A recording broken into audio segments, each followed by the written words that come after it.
السلام علیکم۔ سورہ لقمان ورس 20 میں اللہ ہم بندوں سے فرما رہے ہیں کہ زمین و آسمان کی ساری چیزیں اللہ نے ہم بندوں کے لیے مسخر کر رکھی ہیں۔ لیکن کیسے؟ اسی سوچ کے ساتھ ذہن میں پہلا پروسیس واٹر سائیکل کا آتا ہے، چونکہ اسی پروسیس میں زمین سے لے کر آسمان تک کی چیزیں سارے لیونگ کریچرز کے رزق کے انتظام کرنے میں مصروف نظر آتی ہیں۔ بہرحال آج ہم بات کریں گے ان قرآنی آیات کی جس میں پانی کے تینوں فارمز یعنی سالڈ، لکوڈ، گیس کو لے کر بہت سارے میسیجز ہم بندوں کو دیے جا رہے ہیں تاکہ اس کی گہرائی میں پہنچ کر اللہ کی وحدانیت کو پہچان سکیں۔ پانی دو گیسز یعنی ہائیڈروجن اور آکسیجن سے بنا ایک کمپاؤنڈ ہے۔ پانی سے ریلیٹڈ قرآنی آیات کو سمجھنے سے پہلے واٹر سائیکل کو ہم سمجھ لیں گے۔ واٹر سائیکل ایک گلوبل پروسیس ہے جسے ہائیڈرولوجک پروسیس بھی کہا جاتا ہے۔ اس کے کانسیپٹ کو برنارڈ پیلیسی نے 1584 کو پیش کیا۔ ایواپوریشن، کنڈینسیشن اینڈ پریسیپیٹیشن، یہی تین اسٹیپس ہوتے ہیں جس سے کہ واٹر سائیکل کا عمل پورا ہوتا ہے۔ ایواپوریشن میں زمین کے سارے واٹر ریسورسز کا پانی سورج کی گرمی سے بھاپ بن کر اڑتا ہے یعنی ویپرز، جبکہ کنڈینسیشن میں یہی ویپرز دوبارہ لکوڈ واٹر میں بدل جاتے ہیں۔ کنڈینسیشن کا عمل زمین سے 8 to 14 کلومیٹر کی اونچائی کی ایٹماسفیئرک لیئر ٹروپوسفیئر میں انجام پاتا ہے، جہاں مختلف سائز اور شیپس کے بادل بننے لگتے ہیں، اور انہی بادلوں میں ویپرز واٹر ڈراپلیٹس کی شکل اختیار کر لیتے ہیں۔ یہی بادل اگر اور بھی اونچائی یعنی ہائی الٹیٹیوڈ پر پہنچ جائیں تو یہاں کے -ڈگری ٹیمپریچر کی بنا واٹر ڈراپلیٹس فریز ہو کر آئس کرسٹلز میں بدلتے ہیں، جو آگے اولوں کی شکل میں برستے ہیں۔ اس وقت ان کلاؤڈز میں ہزاروں نہیں بلکہ لاکھوں لیٹر پانی جمع ہو چکا ہوتا ہے، اور جب ایسے کئی بادل یکجا ہوتے ہیں تو کافی ہیوج ہو کر وزنی ہو جاتے ہیں۔ ایسے میں اچانک یہ برس پڑتے ہیں، یہی کہلاتا ہے پریسیپیٹیشن۔ اس عمل میں پانی دوبارہ وہیں چلا جاتا ہے جہاں سے بھاپ بن کر اڑا تھا۔ That means water cycle is a continuous process of water from land to atmosphere and from atmosphere to land۔ یہ سمجھ لیں کہ یہ پانی کے تینوں فارمز سالڈ، لکوڈ، گیس کا الٹ پھیر ہے۔ یہ تو ہوئی بات واٹر سائیکل کی۔ اب قرآن کریم کی ان آیات کو سمجھیں گے جس میں واٹر سائیکل کو لے کر بہت سارے میسیجز دیے گئے ہیں۔ سورہ نور ورس 43۔ ترجمہ: کیا تم دیکھتے نہیں ہو کہ اللہ ان بادلوں کو آہستہ آہستہ چلاتا ہے، پھر اس کے ٹکڑوں کو باہم جوڑتا ہے، پھر اسے سمیٹ کر ایک کثیف ابر بنا دیتا ہے، پھر تم دیکھتے ہو کہ اس کے خول سے بارش کے قطرے ٹپ کے چلے آتے ہیں، اور وہ آسمان سے جو ان پہاڑوں کی بدولت جو اس میں بلند ہیں اولے برساتا ہے، پھر جسے چاہتا ہے ان کا نقصان پہنچاتا ہے اور جسے چاہتا ہے اس سے بچا لیتا ہے۔ اس کی بجلی کی چمک نگاہوں کو خیرہ کیے دیتی ہیں۔ سبحان اللہ، اللہ کی کبریائی کے کیا کہنے۔ اتنا کمپلیکس پروسیس، اتنی ایکیوریسی، اور آیت صرف ایک ہی آیت میں کنڈینسیشن اور پریسیپیٹیشن کی مکمل وضاحت کر دی گئی، یعنی بادلوں کا آہستہ آہستہ چلنا، پھر ان بادلوں کا مل کر ایک کثیف ابر کا بننا، یہی کہلاتا ہے کنڈینسیشن۔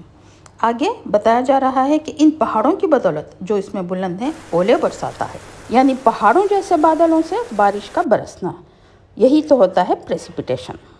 اسی آیت میں نفع و نقصان کی طرف بھی توجہ دلائی جا رہی ہے کہ نفع و نقصان صرف اللہ ہی کے اختیار میں ہے، یعنی اگر بارش مناسب مقدار میں برسے تو یہ رحمت ہوتی ہے، اور اگر یہی سونامی یا سیلاب کی شکل میں اختیار کر جائے تو شہروں کے شہر تباہ ہو جاتے ہیں۔ اولے وہیں برستے ہیں جہاں اللہ کا حکم ہو۔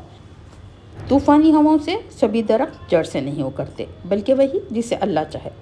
فصلیں سبھی تباہ نہیں ہوتی بلکہ وہی جسے اللہ چاہے۔ اب سوچنے والی بات یہ ہے کہ آخر ہزاروں لیٹر پانی سے لدے ان بادلوں کو بغیر کسی سہارے کے ایک جگہ سے دوسری جگہ پہنچاتا کون ہے؟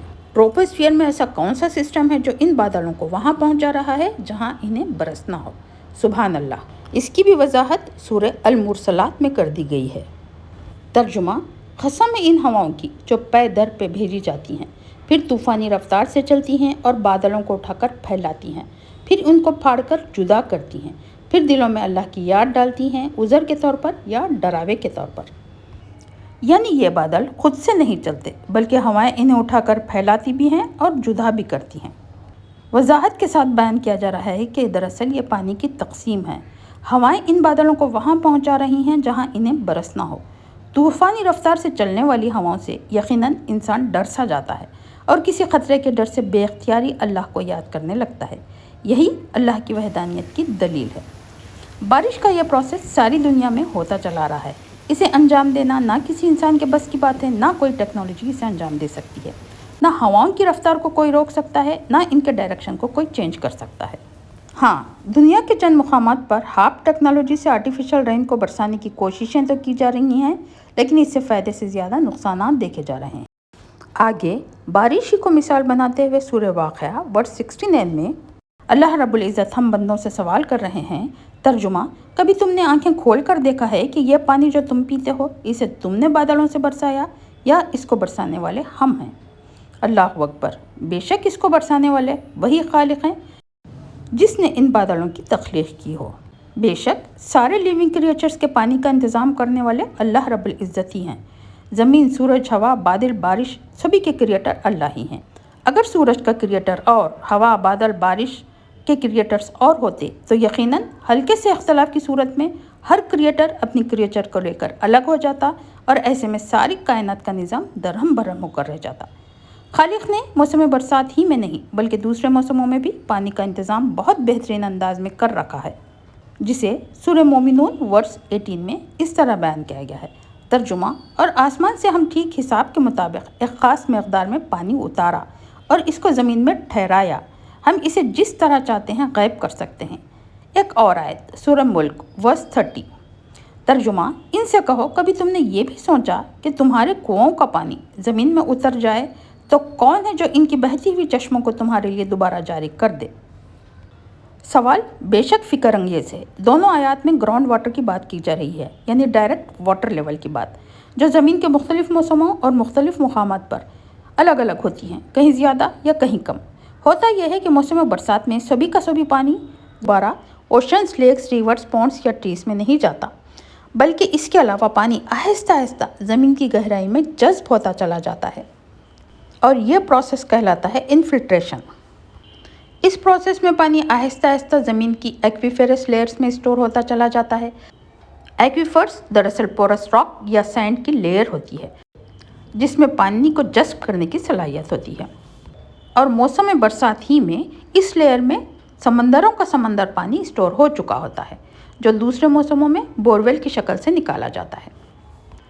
زمانِ قدیم میں جسے ہم کنواں کہتے تھے، اسے آج بورویل کہا جاتا ہے۔ سورہ ملک ورس 30 میں ہم بندوں سے سوال کیا جا رہا ہے کہ اگر ان کنوؤں کا پانی سوکھ جائے تو کون تمہارے لیے ان میں دوبارہ چشمے جاری کرے گا؟ یہ بھی بڑا ہی فکر انگیز سوال ہے۔ یقیناً اگر بورویل سوکھ جائے تو دنیا کی کوئی طاقت اس میں دوبارہ چشمے جاری کر ہی نہیں سکتا۔ بہرحال سارا نظام گواہی دے رہا ہے کہ ہر تخلیق کا خالق ایک ہی ہے۔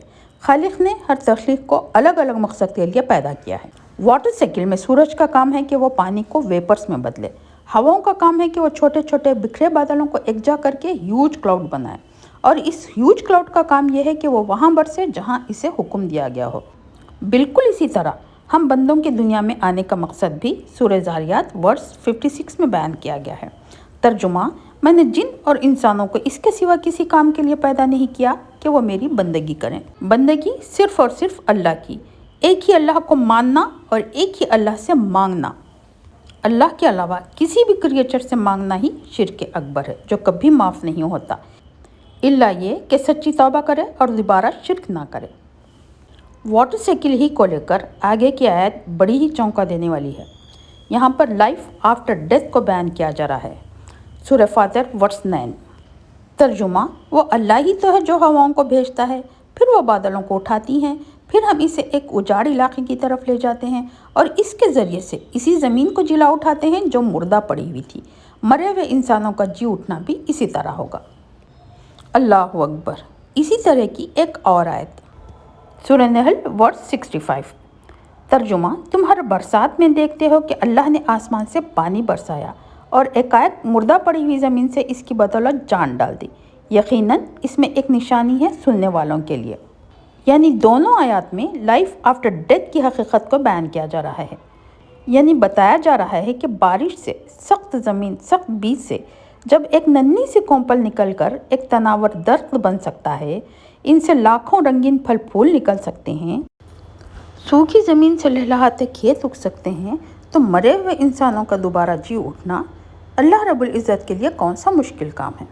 یقیناً مرنے کے بعد دوبارہ اٹھایا جائے گا۔ لیکن کیوں؟ اس کا بھی حیرت انگیز جواب سورہ الزلزال میں کچھ اس طرح دیا گیا ہے۔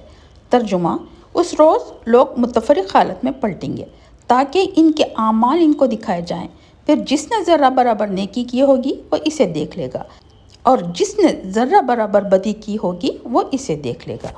یعنی ہماری زندگی بھر کا ڈیٹا ہمارے سامنے نام اعمال کے طور پر پیش کر دیا جائے گا، بالکل اسی طرح جس طرح گوگل ہمارے سامنے ہمارے ہی پرانے ویڈیوز یا فوٹوز دکھاتا ہے، ہو بہو وہی ایکٹنگ، وہی ڈریسنگ، وہی لوکیشن، وہی دوست، وہی رشتہ دار جس کے ساتھ ہم نے یہ ویڈیو بنوائی تھی۔